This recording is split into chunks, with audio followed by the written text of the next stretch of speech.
एक बार तो मैंने सोचा कि ट्रक ड्राइवर बनूंगा किशोरावस्था में। मैंने दिल्ली में, साउथ दिल्ली में लड़कियां अच्छी लगी तो मैंने वहां से फैशन डिजाइनिंग कोर्स करना शुरू कर दिया। और दुर्वासा ऋषि हमारे गांव से हुए थे, दुबलधन से। ओके, और मैं उम्मीद करता हूँ आपको उतना क्रोध नहीं आता होगा। क्रोध आता है मुझे, आपसे नहीं कर सकता, क्रोध आता है। बचपन से ही मेरा जो है ना लड़कियों में बहुत इंटरेस्ट रहा। मैं तो छोटा था तो मेरी माँ मुझे चोटी करके फ्रॉक पहना देती थी। तो मुझे आनंद, मतलब घर में 4 भाई थे तो मैं छोटा पैदा हो गया लड़की के चक्कर में। तो उन्होंने सोचा कि इसको ही फ्रॉक पहना दे। तो वो जो फ्रॉक मैंने पहनी तो मैं फिर दूसरों की फ्रॉक में मेरी रुचि बढ़ने लग गई। जी। मेरे तो किसी फैन ने ट्विटर पे भारत रत्न मांगा है मेरे लिए, पता नहीं क्यों मांगा है। जी नहीं, आप किस तरह के योगदान देखते हुए मांगा गया होगा? तो पहले साल में ओशो का एक प्रवचन मैंने सुना जिसमें ओशो कहते हैं कि तुम ये जो कवि सम्मेलन वाले कवि होते हो, क्या तुम ये तुकबंदी करते हो, क्या बकवास करते हो, तुम्हें कविता का पता है कुछ? तो मैं उस प्रवचन से आहत हो गया। और उसके बाद मैंने 8 साल तक कोई कवि सम्मेलन नहीं किया। अपने बात की, बीवी की, बच्चों की, गर्लफ्रेंड की, प्रेमिका की। तो ईश्वर की दया से ऐसी कोई भसूड़ी मेरे जीवन में नहीं है। नौकरानी, मालिक के, भाभी देवर के, पड़ोसन में, टीचर स्टूडेंट के, ऐसे संबंधों को देख के और ऐसी बेहुदी गालियां सुन के उसके कोमल मस्तिष्क पे कितना गंदा प्रभाव पड़ेगा। जुगाड़बाजी से बैठ गए और खुद को कवि कहते हैं, कवित्री कहते हैं। तो वो एज ए मेंबर ऑफ कवि सम्मेलन इंडस्ट्री और राइटर वर्ल्ड, तो मुझे दुख होता है कि अगर समाज में लोग उनको देखेंगे और कहेंगे कि यही कवि होते हैं तो भैया हमें कविता नहीं सुननी।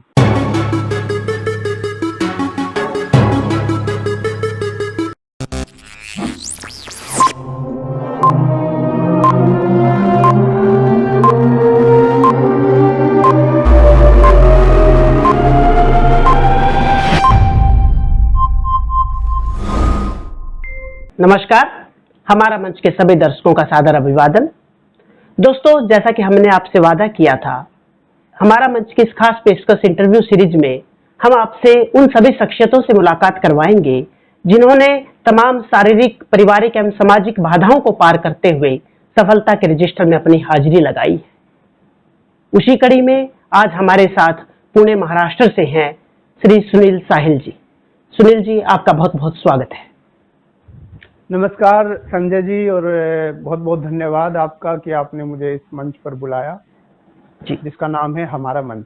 जी सुनील सर, वैसे तो कौन कविता प्रेमी होगा जो आपसे परिचित नहीं होगा, फिर भी हमारा मंच के दर्शकों के लिए औपचारिकता बस आपका एक परिचय देना चाहूंगा। सुनील जी मूलतः रोहतक, हरियाणा के रहने वाले हैं।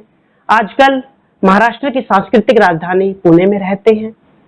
टीवी की दुनिया का कौन सा बड़ा प्रोग्राम, चाहे सब टीवी वाह वाह क्या बात हो, आज तक टीवी सम्मेलन हो, न्यूज 18 इंडिया, लपेटे में नेताजी हो, या अन्य कोई भी प्रोग्राम जो आपने कविता का देखा हो, उसमें आपने सुनील साहिल जी को अवश्य सुना होगा। सुनील साहिल जी स्क्रिप्ट राइटर भी हैं, अनेक कॉमेडी शोज और कॉमेडियंस के लिए वो लिख चुके हैं। सदी के महान विचारक ओशो के वो फॉलोअर हैं और देश विदेश में अनेक काव्य मंचों पर अपनी कविता की प्रस्तुति दे चुके हैं। आज हम सुनील साहिल जी से जानेंगे कि दुनिया रूपी समुद्र को पार करते हुए, लहरों से टकराते हुए साहिल तक पहुंचने का उनका सफर कैसा रहा।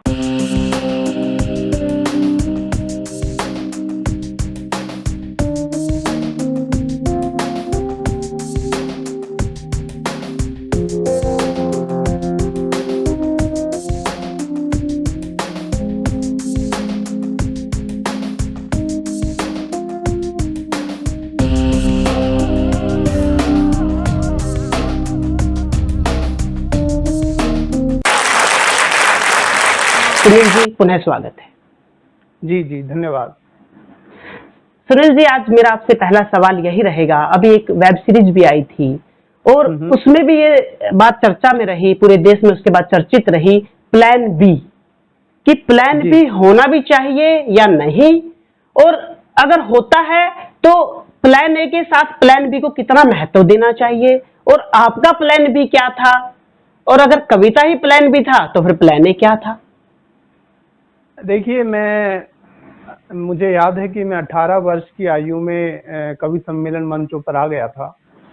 जी और जब मैं स्कूल में था, कॉलेज में, तो जैसे हर किशोर अवस्था में एक व्यक्ति, एक लड़का, एक लड़की सोचता है कि वो ये बनेगा, वो बनेगा। तो वैसे मैंने भी सोचा था कि मैं आईएएस करूंगा, या फिर मैं नेवी में जाऊंगा, या फिर जी मैं गजल गायक बनूंगा, या फिर जी मैं जी पता नहीं जी क्या बनूंगा। जी एक बार तो मैंने सोचा कि ट्रक ड्राइवर बनूंगा किशोर अवस्था में। ट्रक ड्राइवर इसलिए बनूंगा क्योंकि मुझे वो रात को जो सफर करते हैं ट्रक वाले, जी ट्रक जो मेन रोड पे, तो आसमान में जो चांद दिखता है, चांदनी दिखती है, तो जी मेरे को बड़ा कौतूहल होता था कि यार मैं ट्रक ड्राइवर बनूंगा। तो इस तरह प्लान बी या प्लान ए का कोई वो नहीं था। जब मतलब हर मैं रोज कॉलेज प्लान में मतलब हर रोज प्लान रोज बदलते रहते हैं। जी, रोज प्लान बदलते थे। तो जी मैं जब मैंने जो एजुकेशन ली, अपनी एजुकेशन ग्रहण की, जी तो वो भी मैं अपनी मस्ती में करता था। जैसे मैं देहरादून चला गया पत्रकारिता करने, वो इसलिए क्योंकि मुझे वहाँ ऋषिकेश की नदी अच्छी लगी, गंगा नदी, वहाँ मसूरी के पहाड़ अच्छे लगे, वहाँ की खूबसूरती जो थी वो अच्छी लगी। तो मैंने सोचा किस बहाने मैं रहूं, तो मैंने मतलब देहरादून डीएवी कॉलेज में दाखिला ले लिया कि पत्रकारिता करूंगा जी।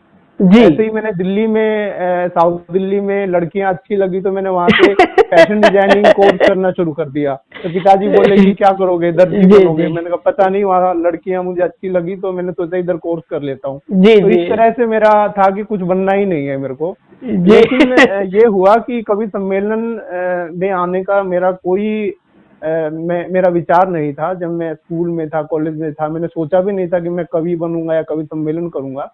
तो जी उन दिनों क्या हुआ कि पत्रकारिता का बड़ा ग्लैमर था। आज तक चैनल आया था, 2000 की बात कर रहा हूँ मैं। जी तो आज तक चैनल, जी न्यूज, ऐसे चैनल्स आए थे। तो मेरे को लगा कि यार टीवी जर्नलिस्ट बनते हैं। तो ओके मैंने देहरादून से जर्नलिज्म कोर्स किया, फिर मास कम्युनिकेशन किया हरियाणा में आके। जी तो फिर मैंने जी न्यूज में रिपोर्टर की हैसियत से काम करना शुरू किया। ओके तो उस समय मुझे याद है कि I covered Lakme fashion week, जो कि बहुत बड़ी एक मेजर इवेंट होती थी। तो बिल्कुल मैंने जी विजय माल्या का इंटरव्यू लिया जब मैं 22 साल का था सिर्फ। तो ओके। विजय माल्या का इंटरव्यू लिया आज मैंने, बहुत बड़े सारे बड़े पत्रकार उसका इंटरव्यू नेताओं लेने के लिए तरस रहे हैं। तरस रहे हैं। जी तो जी जिसका इंटरव्यू आपने बहुत, तो उस जी समय भैया आपको आइडिया नहीं आया जिसका आप इंटरव्यू लेने जा रहे हैं कल को वो हिंदुस्तान में नहीं रहेगा, या उससे कोई इस तरह की बात भी रही हो सकता है वो मेरा इंटरव्यू लेने की शैली देख के ही भाग गया हो कि ये इंटरव्यू होते हैं तो फिर रहने दो भैया। जी जी तो हो सकता है ये भी कारण हो। जी जी तो आ जाएगा, मोदी जी ले आएंगे उसको जल्दी ही। जी जी, उम्मीद करते हैं हम भी वही। जी। जी तो पत्रकारिता मैंने किया कुछ समय, लेकिन मैंने सोचा कि this is not my cup of tea. वो okay following celebrities, chasing politicians, तो वो मैंने सोचा यार ये मैं नहीं हूँ, मैं किसी को चेज नहीं कर सकता, मैं किसी को फॉलो नहीं कर सकता। मुझे वो कुछ आनंद नहीं आया उसमें कि माइक लेके घूमते रहो कैमरामैन के साथ। जी, मतलब तो मैंने कहा यार, कुछ भीड़ से अलग करने की इच्छा हुई कि भीड़ हाँ में नहीं हाँ चलना है। हाँ, तो फिर जी वो मैंने छोड़ दिया। और उस समय मैं कवि सम्मेलन तो करता ही था, नॉर्थ इंडिया में काफी मैं पॉपुलर था उस समय। जी और कवि सम्मेलन मंचों पे मैं आ चुका था। बड़े बड़े कवि उस समय निर्भय हाथरसी जी, शैल चतुर्वेदी जी, जी अल्लाह बीकानेरी जी, नीरज जी, आदित्य जी, अशोक चक्रधर जी, सुरेंद्र शर्मा जी, बाल कवि बैरागी जी, जी ऐसे ऐसे बड़े कवियों के साथ मैं एक 18-19 साल का लड़का कवि सम्मेलन करता था। ओके तो उस समय मुझे आनंद आता था कि लोग हंसते हैं, मैं कविताएं कहता हूँ, उनको कुछ किस्से सुनाता हूँ, जी हास्य कथाएं सुनाता हूँ। तो उसमें बड़ा मुझे आनंद आता था। तो मुझे लगा कि ये कवि सम्मेलन एक अलग दुनिया है जिसमें पैसा भी आता है, आपको नाम भी मिलता है। और इसके अलावा फिर जॉब का सिलसिला तो मेरा बाद में शुरू हुआ, जिसमें हम आगे इंटरव्यू में बात करेंगे उसके बारे में। जी लेकिन मेरी शुरुआती जो आपने प्लान ए और प्लान बी की बात की, तो वो ऐसे था जी कि कवि जी सम्मेलन एज ए हॉबी मैंने शुरू किए, और व्यवसाय के तौर पे मैंने पत्रकारिता में अपना क्षेत्र में अपना पहला जॉब किया। जी जी, पर मैं आपको आपके बचपन की तरफ लेके जाना चाहूंगा। जी जी, एशिया के सबसे बड़े कपड़ा मार्केट वाले शहर रोहतक में आपका जी। जन्म, वहाँ शिक्षा, परवरिश, उसका आप आज अपनी जिंदगी पर क्या असर देखते हैं, और वहाँ कैसा रहा आपका बचपन? कुछ अभावों में रहा या किसी तरह की कोई कमी नहीं रही? हम उसके बारे में भी जानना चाहेंगे। देखिए, रोहतक के पास एक गांव है दूबलधन माजरा, जी जो कि बेरी के पास है। बेरी जो है भीमेश्वरी माता के मंदिर के नाम से बहुत फेमस है। जी। और दुर्वासा ऋषि हमारे गांव से हुए थे, दूबलधन से। ओके, और मैं उम्मीद करता हूँ आपको उतना क्रोध नहीं आता होगा। क्रोध आता है मुझे, आपसे नहीं कर सकता, क्रोध जी आता है। जी जी। तो मैं वो गांव जो था वो बड़ा आध्यात्मिक ऊर्जा से ओतप्रोत था। जी लेकिन हुआ क्या, जब मैं पैदा हुआ तो मेरे पैदा होते ही मेरे ऊपर बारिश का पानी गिर गया था, तो मुझे निमोनिया हो गया। ओके और इस कारण से मैं 6 साल की उम्र तक बहुत बीमार रहा। और 6 साल की उम्र में मैंने चलना शुरू किया। बोलना मैंने 1 साल की उम्र में चालू कर दिया था, लेकिन चलना मैंने 6 साल की उम्र में किया शुरू। तो वो एक मेरे अंदर एक कॉम्प्लेक्स था, इंफीरियरिटी कॉम्प्लेक्स था मेरे अंदर, एक हीन भावना थी कि इस भावना को, इस हीन भावना को अपनी शक्ति कैसे बनाऊं, अपना अपना उसको संबल कैसे बनाऊं। क्योंकि लोग मुझे हंसते थे कि ये तो ठीक से चल नहीं पाता, ये तो ऐसा है वैसा है। तो ये कब तो तक रही है समस्या? ये शारीरिक समस्या कब तक रहेगी? ये समस्या तो मेरे जो हीन भावना थी वो स्कूल कॉलेज तक रही। ओके क्योंकि इसका सामना मैंने किया, क्योंकि हरियाणा क्षेत्र एक ऐसे क्षेत्र है जी जहाँ के लोग बहुत प्यारे होते हैं, और वो बड़े आपके मुंह पे आपकी बुराई कर देंगे, भाई जी तू कैसा दिखता है, ऐसा दिखता है। तो उनको कोई स्पष्ट परवाह नहीं कह होती। सकते हैं उनको हम, स्पष्ट हाँ, रहते हैं। जी जी तो ज्यादा ही स्पष्ट है कि आपके मुंह पे कह देगा भाई तू अंधा है, जी जी तू लंगड़ा है। जी जी तो लेकिन उनको ये परवाह नहीं होती कि भाई इसके मन पे क्या बीतेगी, ये बाल मन है, इसका बच्चा है। जी तो ये एक वहाँ की खासियत है। वो मैं उनकी आंचलिक कंडीशनिंग कहूंगा, कोई मैं बुराई नहीं कर रहा, जी लेकिन वहाँ की कंडीशनिंग है। जैसे मैं महाराष्ट्र में 18 साल से रहता हूँ, जी लेकिन मैंने आज तक कोई एक व्यक्ति नहीं देखा जिसने मेरे शरीर पे टिप्पणी की हो। ओके तो अपनी अपनी आंचलिक कंडीशनिंग होती हैं, जी जिसका मैं सम्मान करता हूँ, कोई ऐसी वो बात नहीं है। जी मेरा बचपन बहुत अच्छा था। तो 8-9 साल की उम्र तक मैं गांव में रहा। जी और फिर हम रोहतक आ गए थे। रोहतक के बाद हम, एक हीरानगर शहर है जम्मू कश्मीर में, जी हीरानगर सेक्टर आप बड़ा पॉपुलर रहता है वो, हर उसमें जी जब सीमा पर गोलाबारी होती है। तो वहाँ मेरे पिताजी की ट्रांसफर हो गई थी, वो बैंक मैनेजर रहे हैं। तो वो उनके साथ में वहाँ भी रहा। पाकिस्तान से सिर्फ 10 किलोमीटर दूर हमारा घर था। जी और फिर हम हिसार में रहे, रोहतक में रहे, हीरानगर में रहे। तो ये मेरा बचपन था। स्कूल फिर मैंने किया, कॉलेज भी मैंने रोहतक से किया, देहरादून से किया। जी। तो आपने कॉलेज का जिक्र किया, कॉलेज में ऐसा नहीं रहा होगा कि केवल कविताओं की बात हुई हो या सिर्फ पढ़ाई की बात हुई हो, कहीं कोई आंखें 2 से 4 हुई हो? आंखें 2 से 4 की बात मैं सेकंड उसमें बताऊंगा। पहले तो ये कि जब मैं स्कूल में था ना, जी या फिर मैं कॉलेज में था, तो मंच पे मेरी टांगे कांपती थी कि मैं कोई स्पीच देने के लिए या कुछ बोलने के लिए बुलाया जाता तो मैं बोल नहीं पाता था। जी कि मेरी टांगे कांपती थी कि यार मैं नहीं बोल पाऊंगा। तो मैं आज आश्चर्य करता हूँ कि मैं 50,000 लोगों के सामने खड़े होकर कवि सम्मेलन करता था, जी टीवी शूटिंग करता हूँ। जी जी तो वो बड़ा एक ट्रांसफॉर्मेशन मेरी लाइफ में बहुत बड़ा चैलेंज था, जो स्टेज फियर मेरा स्कूल और कॉलेज से निकला। जी तो ये एक बात मैं बताना चाहता था। और बात रही आंखें 2 से 4, 5 जो भी हैं, वो तो अभी तक बचपन से जारी ही है। मुझे अभी तक जारी है। और बचपन से ही मेरा जो है ना, लड़कियों में बहुत इंटरेस्ट रहा। मैं तो छोटा था तो मेरी माँ मुझे चोटी करके फ्रॉक पहना देती थी। तो मुझे आनंद, मतलब घर में 4 भाई थे, तो मैं छोटा पैदा हो गया लड़की के चक्कर में। तो ओके उन्होंने सोचा कि इसको ही फ्रॉक पहना दे। तो वो जो फ्रॉक मैंने पहनी, तो मैं फिर दूसरों की फ्रॉक में मेरी रुचि बढ़ने लग गई। जी जी जी। तो आज तक मुझे, मतलब तो फिर मैं आप, आज तक तो यह जी। सवाल ये आता है कि आपने अपनी खुद की फ्रॉक कभी नहीं खरीदी, मतलब शादी क्यों नहीं की, फिर अविवाहित ही रहे? शादी का तो ऐसा है, देखिए, इस दुनिया में कुछ स्त्रियों को सुख से रहने का अधिकार है। जी जी जी जी तो एक, कम से कम मैं एक व्यक्ति हूँ जो स्त्रियों को दुख नहीं देना चाहता। जी तो शादी करके क्यों किसी का जिंदगी खराब करना, जीवन खराब करना। तो तो मुझे नहीं लगता कि मैं इस लायक हूँ कि मैं किसी स्त्री को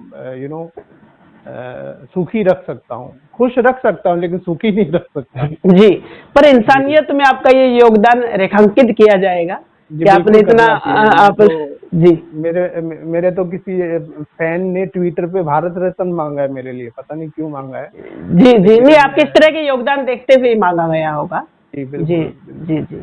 पर चलिए यहाँ तक एक चीज मैं जानना चाहता हूँ, जिस ट्रांसफॉर्मेशन की आप बात कर रहे थे, वो जी ट्रांसफॉर्मेशन कविता की तरफ आया कैसे? मतलब आपने कहा कि आप बोल भी नहीं पाते थे या टांगे कांपती थी, तो वहां से, और उससे पहले क्या आप जहाँ मैं आपके बारे में रिसर्च कर रहा था, तो उसमें हमने जी पाया कि आप सांसद नवीन जिंदल जी के पर्सनल सेक्रेटरी भी रहे हैं। तो ये जी। कविता से पहले के समय की बात है या उसके बाद की बात है, या राजनीति में हुई वेदना के कारण कविताएं शुरू हुई? देखिए, मैं कवि सम्मेलनों में कैसे आया, वो तो ये था कि मैंने जैसे आपको बताया कि मैं हीन भावना का शिकार था। जी तो जब हीन भावना का शिकार कोई व्यक्ति होता है ना, तो वो उसके सामने दो रास्ते होते हैं।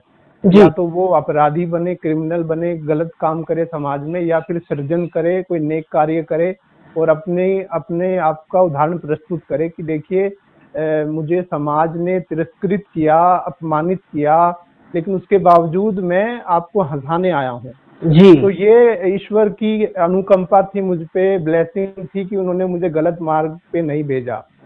जी तो मैंने कविता के क्षेत्र को चुना, सृजन के क्षेत्र को चुना, जिसमें मुझे लिखने में आनंद आता था। और जब मैं छोटा था तो बड़ी बड़ी मैगजीन्स में मेरी कविताएं, मेरी गजलें छपती थी। उसके जी बाद फिर मैं कवि सम्मेलनों में आया। तो कवि सम्मेलनों में मैंने देखा कि जब लोग हंसते हैं मेरी बातों पे, जी तो वो जो सुख की अनुभूति है ना, वो जो आनंद है, वो किसी भी प्रार्थना से, किसी भी ध्यान से कम नहीं है। जी जी का जो आनंद है, तो वो मुझे आनंद आने लगा। और उसके बाद लोग भी मुझे पसंद करने लगे, पैसा भी देने लगे, बड़े बड़े कवि भी बुलाने लगे, बड़े जी बड़े मंच मिलने लगे।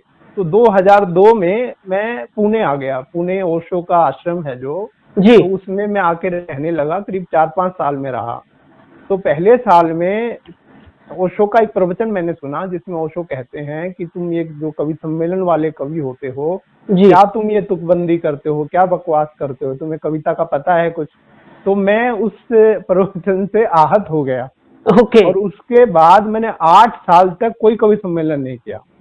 2002 से 2010 तक?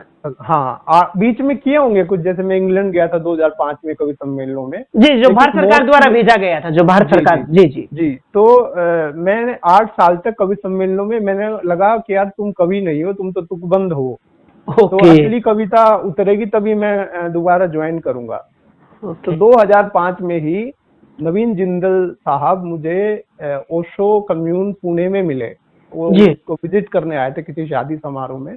जी तो उन्होंने ओशो आश्रम कम्यून जो है वो विजिट किया। जी तो वहां पे 10 मिनट की मुलाकात में वो मुझसे बहुत प्रभावित हुए कि उन्होंने मुझे अपना फोन नंबर दिया कि तुम मुझे ज्वाइन करो दिल्ली में आके। ओके और उनके पिताजी के इलेक्शन थे उन दिनों हिसार में, तो मैंने करीब 6 महीने बाद उनको ज्वाइन किया। जी। और फिर मैं दिल्ली में रहने लग गया 2005 में। पुणे से और वापस दिल्ली? हाँ जी, जी वापस दिल्ली। और उनके साथ काम करते हुए उसी दौरान मैं इंग्लैंड भी गया ये कवि सम्मेलनों के लिए। जी तो उनके साथ काम करते हुए मैंने कॉरपोरेट कल्चर, मीडिया रिलेशन और जो काम करने का जो तरीका होता है ना, वो जी उनके साथ रह के सीखा मैंने। ओके उनके उनके जो काम करने के तरीके थे, चाहे वो पॉलिटिकल रैलियां हो, चाहे वो ऑफिस हो, चाहे वो उनका स्पोर्ट्समैन थे वो। जी और वहां रह के सबसे बड़ी बात ये हुई कि मैं प्रधानमंत्री से लेके, राजनेताओं से लेके, मुख्यमंत्रियों से लेके, vice chancellor, police commissioner, Bollywood के बड़े बड़े अभिनेता अभिनेत्रियां, इनसे मेरा संवाद हुआ। ओके तो इनसे संवाद हुआ तो मेरा मन मस्तिष्क और खुला। जैसे ओशो में तो लोग आते ही हैं बड़े बड़े सेलिब्रिटीज और सब, जी लेकिन जी वहां रह के भी मैंने मतलब एक आत्मविश्वास इस नवीन जिंदल साहब के साथ काम करने के दौरान एक सेल्फ कॉन्फिडेंस मुझे और मिला। जी जो जी आज तक मैं उनका शुक्रगुजार हूँ। आज तक मैं उनको मिलता हूँ जब भी दिल्ली जाता हूँ। जी। तो ये उसके पीछे ये कहानी थी। तो फिर राजनीति से मोह भंग कैसे हुआ? नवीन जिंदल जी थे? राजनीति में मैं नहीं था, राजनीति में नवीन जी थे। जी, ऑब्वियसली मैं तो राइट। एक उनका पर्सनल सेक्रेटरी था मैं उनका, जी जिसका काम था भाई उनके स्पीच लिखना या फिर उनके मिनट्स बनाना या फिर उनकी मीटिंग्स को हैंडल करना, ये सब। जी तो जी वो एक कॉरपोरेट या और मीडिया रिलेशन का, पब्लिक रिलेशन का काम था जो मैं संभालता था उनका। जी जी जी लेकिन उस दौरान ये हुआ कि 1 साल ही मैं कर पाया, क्योंकि मुझे एक ऊब होने लगी कि यार ये राजनीति और राजनेता, इलेक्शन, चुनाव, ये अगेन आई वुड से कि this is not my cup of T. और ओके ये एक्चुअली मेरे साथ लाइफ में बार बार हुआ कि मैंने अपने जो कार्य के जो क्षेत्र है ना वो बहुत चुने, बदले, जी और हर क्षेत्र पे अपनी छाप छोड़ के मैं रिजाइन करके आ गया। जी जी जी मुझे एक अंतराल के बाद बोरियत शुरू हो जाती थी कि यार बस इतना ही है। तो जी आज मैं कहूँ कि मैं 35 साल की उम्र में रिटायरमेंट ले ली मैंने, और उसके बाद मैं आज वो कर रहा हूँ। आज मैं 44 साल का हूँ। जी तो आज मैं वो कर रहा हूँ जो मुझे पसंद है, मुझे आनंद देता है, जो मेरे सुकून में है, और जी इसलिए जी भी कर पाता हूँ अपने मन का, क्योंकि मेरे ऊपर कोई रिस्पॉन्सिबिलिटी नहीं है। जैसे जी आपने बात की बीवी की, बच्चों की, गर्लफ्रेंड की, प्रेमिका की, तो ईश्वर की दया से ऐसा कोई ऐसी कोई भसूड़ी मेरे जीवन में नहीं है। जी जी जी तो है ना, तो मैं तो आप आप- जैसे लोगों को प्रणाम करता हूँ दिन रात की। आप जी विवाहित लोग, कितना मतलब कितना आपका सीना 56 इंच का होगा, जी जी इतना जी बड़ा आपने कार्य कर रखा है। जी तो आपने ओशो का जिक्र किया। ओशो से हम सभी बहुत प्रभावित हैं। हमारी सदी के सबसे महान विचारक और दार्शनिक में से उनको माना जाता है। तो वहाँ आप पुणे ऐसे अचानक नहीं गए होंगे ना कि रोहतक एक दिन सपना आया और चलो पुणे चलते हैं। और फिर वहाँ ओशो ने आपके जीवन को कैसे प्रभावित किया? देखिए, ओशो मुझे कैसे मिले मैं वो बताता हूँ। जब मैं देहरादून में जर्नलिज्म कोर्स कर रहा था जी 99 में, तो मैं ऋषिकेश भी रहता था कई बार, परमार्थ निकेतन में। जी तो वहाँ पे एक नेचुरोपैथी क्लिनिक है जहाँ मैंने अपने शरीर का रूपांतरण किया, जो आज मैं एक सुदर्शन पुरुष आपके सामने बैठा है। ओके तो उसका, जिसको जो दुबला पतला था बचपन में, और जी हालांकि अभी भी दुबला पतला हूँ, लेकिन फिर भी एक नूर मेरे चेहरे पे हाँ टपकता है आज। जी जी बिल्कुल तो क्या था कि उन दिनों मेरा जो शारीरिक और मन का रूपांतरण हुआ ना, वो परमार्थ निकेतन की बदौलत हुआ, जी जहाँ पे एक विश्व प्रसिद्ध जो गंगा आरती होती है रोज, वहां पे मैं रहता था। जी और वहां पे मेरे जो योगा के गुरुजी थे, के गुरुजी थे, तो उनके घर में रहना हुआ मेरा 2 महीना जी तपोवन ऋषिकेश में। तो वहां पे ओशो की पूरी लाइब्रेरी थी उनके घर में, बुक्स थी उनके घर में। तो जी वो मैंने ऐसे ही पढ़ना शुरू किया ओशो को, कि पता नहीं क्या है, कौन है। तो उन्होंने जो स्वामी जी थे योगा के, उन्होंने बताया, वो मुझे ओशो की कहानियां बताते कि वो जी कैसे व्यक्ति थे, उन्होंने क्या किया और सब। तो मैं बड़ा प्रभावित हुआ उनसे। तो बस एक दिन मेरे दिमाग में आया कि चलो पुणे। पुणे जो है इतना बड़ा एक रूपांतरण का केंद्र है, Pune commune, Osho international resort बोलते हैं जिसको आज। जी तो उस सिलसिले में मैं ओशो में आ गया। तो ओशो को पढ़ने के बाद मेरी जो पुरानी परंपरागत जो मेरी गली सड़ी धारणाएं थी, मान्यताएं थी, वो चली गई। और मुझे ओशो ने ये सिखाया कि भाई तुम जानो, मानो मत। जी अगर तुम राम को भी राम के प्रति भी तुम्हारी श्रद्धा है, तो उसको मान के जानो। जी जी हम लोग क्या है कि जान के मानो, हम क्या है कि मान लेते हैं कि ये बता दिया भाई ये भगवान है, मान लो, जी लेकिन तुमने उसको अपना अनुभव नहीं लिया। तो ओशो ने मुझे किसी भी चीज के लिए अनुभव लेना सिखाया, जी चाहे जी वो रिश्ते हो, चाहे वो परिवार हो, चाहे वो जॉब हो, चाहे वो आध्यात्मिक यात्रा हो, आपके सदगुरु हो, आपके देवी देवता हो। तो आप उनको अनुभव करके मानो, तो फिर आनंद जो है एक अलग प्रकार का आनंद आपको मिलता है। जी जी और ओशो ने तो हर विषय पे बोला है। तो उनकी जो मौलिक दृष्टिकोण थे उससे मैं बहुत प्रभावित रहा। और मुझे लगता है ओशो ने मुझे ये प्रतिभा दी कि मैं भी अपना मौलिक विचार अपनी कविताओं के थ्रू, अपने हास्य के माध्यम से, अपने आलेखों के माध्यम से, उनके माध्यम से प्रस्तुत करूं।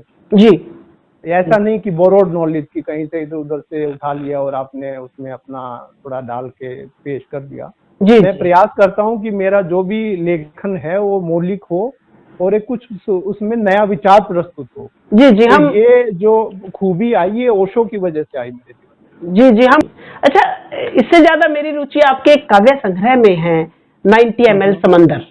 जी ये 90 ml समंदर कहते ये भी है कि 90 ml समंदर, ये टाइटल रखने का मुख्य उद्देश्य या कारण शायद ये भी रहा हो कि साहिल जी का ये मानना है अगर 90 ml का एक शॉट ले लिया जाए तो आदमी में समंदर जैसी ताकत आ जाती है।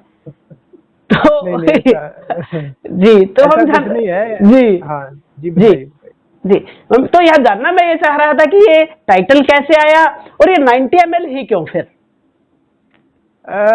देखिए कविताएं तो इसमें सामाजिक कविताएं हैं सभी, कोई प्रेम कविताएं, सामाजिक कविताएं, स्त्री के बारे में, प्रकृति के बारे में, जीवन के बारे में, जी जी अध्यात्म के बारे में सब कविताएं हैं। मैंने पढ़ी है तो जी जी जी तो 90 ml समंदर रखने का विचार ये था कि कुछ अनूठा, कुछ अलग हटके काम किया जाए। जैसे मैंने बताया कि कुछ मौलिक काम करो। जी तो वो एक दिन मैं गोवा में समंदर किनारे बैठा था, तो ऐसे ही मैं एक गिलास, मेरे खाली गिलास रखा था सामने, जी तो मुझे समंदर उस पार दिख रहा था उसके जी गिलास के। तो जी मुझे लगा कि ये समंदर 90 ml है। तो ओके तो वहां से ये टाइटल मिला मुझे। जी तो समंदर 90 ml है, तो इस संग्रह में जो कविताएं हैं, जी मान लीजिए वो 90 ml समंदर है, जी जिसके जी बारे में अलग अलग उसके रूप हैं, अलग अलग शाखाएं हैं। एक आपसे सवाल मैं एक लेखक के तौर पर, क्योंकि आप स्क्रिप्ट राइटर है, सोच के लिए लिखते हैं, तो आजकल हम ये देखते हैं वेब सीरीज के नाम पर जो देश भर में गालियां परोसी जा रही है या जी अश्लीलता फैलाई जा रही है, उस पर आपका क्या विचार है? देखिए इस पर मैंने एक बड़ा आर्टिकल पिछले दिनों फेसबुक पर लिखा था, शायद 1 साल 1.5 साल पहले। जी और उसके बाद ये हुआ, मैं ये नहीं कह रहा कि मेरे आर्टिकल की वजह से हुआ, लेकिन ये हुआ कि इस पे भी सेंसर बोर्ड ने शिकंजा कसा वेब सीरीज की गालियों पे और सब। तो आप देखते हैं 2 साल पहले इतना बुरा हाल था, आज नहीं है इतना। अगर आप मिर्जापुर फर्स्ट पार्ट देखें, उसमें जो सीन थे या उसमें जो गालियां थी, वो दूसरे पार्ट में नहीं थी। जी तो उसका कारण यही था कि सेंसर बोर्ड ने उसके बारे में कदम उठाए। जी लेकिन मैं आपको एक बात बताना चाहूंगा कि जी सेंसर वेब सीरीज पे नहीं रहा जी इन दिनों में, अभी भी इतना ज्यादा वो नहीं है, मजबूत नहीं है। जी तो उसको कोई भी बच्चा देख सकता है। मान लीजिए कोई 10 साल का बच्चा या 10 साल की बच्ची आपके टीवी स्क्रीन पे, मोबाइल पे, लैपटॉप में ऐसे अवैध संबंध के दृश्य देखते हैं जी कि नौकरानी मालिक के, भाभी देवर के, पड़ोसन में जी जी टीचर स्टूडेंट के, ऐसे जी संबंधों को देख के और ऐसी बेहुदी गालियां सुन के उसके कोमल मस्तिष्क पे कितना गंदा प्रभाव पड़ेगा। जी जी जी तो ये जो ट्रेंड है ना वेब सीरीज का, ये बहुत खतरनाक है समाज के लिए। जी देखिए सेक्स एजुकेशन एक अलग मुद्दा है। Sex education is good thing, but this is not the way to educate sexually to people. And सबसे बड़ी बात क्या है कि सैफ अली खान, नवाजुद्दीन सिद्दीकी, मनोज वाजपेयी, काजोल जैसी अभिनेत्रियां, ये जोशी जो है, पंकज जोशी जैसे इतने बड़े अभिनेता है, वो ऐसी ऐसी गालियां दे रहे हैं कि मैं हैरान हो जाता हूँ कि इनको जरूरत क्या है। जी जी जी बिल्कुल। इतनी खूबसूरत कहानियां आती हैं कई, और उसमें गालियां डाल के पता नहीं वो क्या साबित करना चाहते हैं। तो उस पर मेरा विरोध है। जी जी नहीं होना चाहिए। मुझे लगता है हर अच्छे पढ़ने लिखने वाले के लिए के मन में उसका विरोध भी है और होना भी चाहिए। तो आपसे मैं आपके आगामी प्रोजेक्ट्स के बारे में जरूर जानना चाहूंगा कि इस समय और क्या प्रोजेक्ट चल रहे हैं। देखिए जी, आगामी प्रोजेक्ट तो कोरोना भाई साहब बताएंगे कब शुरू करने हैं। अभी तो कोरोना ने जो है सब प्रोजेक्टेड ही हैं। लेकिन एक काम मैंने अभी 1 महीने में पिछले किया कि मैंने एक आत्मकथात्मक उपन्यास लिखा है जी। तो वो अभी मैं प्रकाशकों के दरवाजे खटखटा रहा हूँ, और वो मेरी प्रकाशित करने की योजना है। जी जी जिसका नाम है notes of a spiritual playboy, जो इंग्लिश और हिंदी दोनों भाषाओं में आएगी। Notes of a spiritual playboy. जी जी। तो ये दोनों भाषाओं में मेरा विचार है इसको प्रकाशित करवाने का। तो ये एक प्रोजेक्ट तो ये है जी। तो दूसरा कुछ स्टोरीज है मेरे पास जिनको मैं चाहता हूँ कि जिन पे वेब सीरीज बने या फिल्म बने, तो उसके लिए भी थोड़ा बहुत मैं प्रयासरत रहता हूँ। और बाकी तो टीवी शोज अभी शूटिंग बंद है, कवि सम्मेलन बंद है जी। तो जब वो खुलेंगे तो फिर से वही कार्य करेंगे। आज जो नई पीढ़ी है, जो लिखने पढ़ने वाले लोग हैं, जो इस कविता के क्षेत्र में या यूं कहिए स्क्रिप्ट राइटिंग के क्षेत्र में अपना भविष्य बनाना चाहते हैं, उनके लिए कोई टिप्स, कोई संदेश आप देना चाहें? देखिए, पहली बात तो मैं अपने आप को इस लायक नहीं समझता कि मैं किसी को टिप्स दे सकूं या किसी का भविष्य सुधारने के लिए बात कर सकूं, लेकिन एक सदस्य होने के नाते कवि सम्मेलन समाज का या लेखक समाज का जो चीजें आज मैं ऑब्जर्व करता हूँ जी। जो फेसबुक पर मैं कवि कवित्रियों को देखता हूँ, लेखकों को देखता हूँ, तो मैं हैरान हो जाता हूँ कि इतना बढ़िया लिखते हैं आजकल के 25-30 साल के लड़के लड़कियां जो वरिष्ठ कवि और लेखक नहीं लिख सकते। जी। इतना खूबसूरत लिख रहे हैं वो, और चाहे वो गजल हो, गीत हो, लेख हो और दूसरी विधाएं हो। लेकिन उसके साथ ही एक बात से मैं बहुत और निराश होता हूँ कि ऐसे कवि कवित्रियां तथाकथित आ गए जिनको कविता का कुछ नहीं पता, लेखन का कुछ नहीं पता, बस वो तुकबंदियों को ही कविता समझ के मान बैठे और अपने आप को लाइव करके टीवी छोटे जो चैनल्स आते हैं उन पे बैठ के जुगाड़बाजी से बैठ गए और खुद को कवि कहते हैं, कवित्री कहते हैं। तो वो एज ए मेंबर ऑफ कवि सम्मेलन इंडस्ट्री और राइटर वर्ल्ड, तो मुझे दुख होता है कि अगर समाज में लोग उनको देखेंगे और कहेंगे कि यही कवि होते हैं तो भैया हमें कविता नहीं सुनती। वो कविता तो और खरी कह रहा हूँ ये बात, बेशक लोगों को बुरी लगेगी, लेकिन इस बात का मुझे बहुत क्षोभ होता है, बहुत दुख होता है। जी। और वो कहीं ना कहीं कविता और कवि सम्मेलन का जो एक आज की दुनिया में कहीं बाजार है या उसका जो प्रशंसक वर्ग है, उसके लिए बड़ा नुकसान का काम कर रहे हैं उस तक। बिल्कुल। तो बस मैं यही कहूंगा कि जो मेरे भाई बंधु बहने फ्रेंड्स जो लिख रहे हैं, अगर वो चाहें तो मैंने एक पंच लिखा था कि वो चाहे तो एस्ट्रोनॉट बन के मतलब आसमान झुका सकते हैं, वो कविता लिख के को झुकाना चाहते हैं। मतलब कविता ही जरूरी नहीं है ना भाई, तुम सलमान खान बनो, तुम एस्ट्रोनॉट बनो, तुम इंजीनियर बनो, तुम IAS बनो, IPS बनो, क्या नहीं बन सकते, लेकिन कवि ही क्यों बनना है तुम्हें यार? हजार रास्ते हैं, हजार रास्ते हैं। तो अगर तुम्हें कविता नहीं आती तो कवि मत बनो प्लीज। तो इतना मेरा उनसे अनुरोध है। और बाकी अच्छा लिख ही रहे हैं, मैं तो देखता हूँ इतने प्यारे प्यारे गीतकार हैं, कवि हैं कि मैं हैरान होता हूँ कि यार इतना अच्छा तो हमने भी नहीं सोचा लिखने का कभी।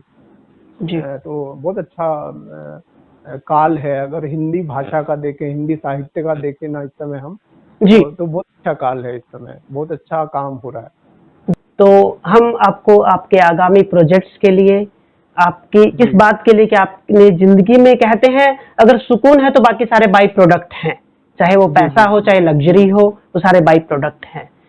इसके लिए आपको बहुत बधाई और बहुत शुभकामनाएं आपके तमाम आगामी प्रोजेक्ट्स के लिए। और आज आपसे मिलकर हमने एक चीज और जानी कि साहिल बनना इतना आसान नहीं है, समुद्र की लहरों को बार बार झेलना पड़ता है तब जाकर कोई साहिल बन पाता है। अरे वाह। तो मैं इन्हीं शब्दों के साथ आज आपसे विदा लेता हूँ। आपको बहुत आभार देता हूँ कि आपने हमें समय दिया।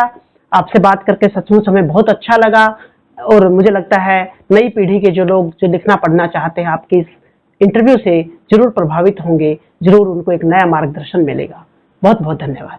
बहुत बहुत धन्यवाद आपका कि इस मंच पे आपने मुझे अपनी बातें, अपने जीवन के कुछ पल शेयर करने का अवसर दिया। बहुत बहुत शुक्रिया आपका। जी नमस्कार, धन्यवाद।